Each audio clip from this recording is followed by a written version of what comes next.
Hey folks, welcome to the tutorial on 11.4a PBA 156. This is what they call a partner activity. And so if you're doing this for extra credit or by yourself, you can choose to do the left-hand side or the right-hand side, or you can do both sides and get even more credit. But if you're working at it as a partner activity, you would do one side, a partner would do the other, and then you combine your answers down here to solve the riddle. What can you use to tie up a spaceship? All right, let's get going. I thought I'd take a look at two questions here, 6a and 7a, to kind of get you going on this. All right. First of all, please note that they're asking you to find the shaded, find the area of the unshaded region in this figure here. So all of these things here are all shaded. They just didn't come out very clear on the copy or on the PDF. So basically what we're looking at here is, we've got this rectangle that's 10 times 30, or 300. I think it's over here. There we go. It's 10 times 3, which is 300 square inches, and we have to subtract out all of this other stuff, all three shaded circles. So if we think about it, if this measurement is 10, that means this measurement is 10, and this measurement is 10, which means the diameter of these circles is 10. Well, if the diameter of the circle is 10, that means the radius is going to be 5. So we can kind of figure out how to take that out. So if we use pi r, we can find that 3.14 times 5 times 5 is going to give me 78.5 square inches for this circle, 78.5 square inches for this circle, and 78.5 square inches from that circle.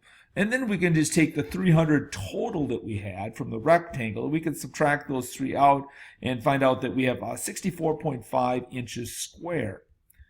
Go back to the other side here, find our answer. Remember that we're using 3.14 for pi, and our answers are rounded. In this case, 64.5 inches squared is right there.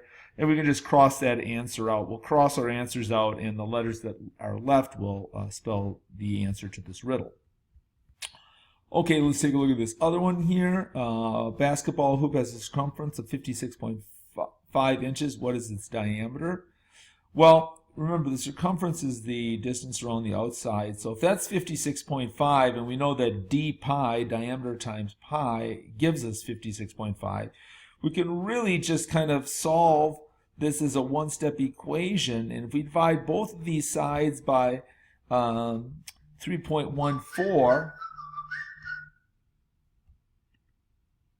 we'd find out that our diameter is 17.9936. Now this looks like this is probably going to have to be rounded, because I'm not even sure if that answer goes on. My calculator cut off after the 5 there. So let's just go back and see if we've got an answer that's similar to that.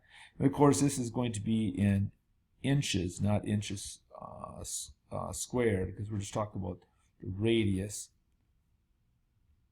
Actually, we're talking about the diameter. Let's see. Well, here we have an 18 inches. And that helps. And so we can cross that one off, and we have this one crossed off. And you could do the same thing to solve the left-hand side, solve the right-hand side. Remember, I'll give you a little more credit if you do. I'll give you double the credit if you do both of those, or if you're working with a partner, just let me know. All right, thanks so much. Have fun.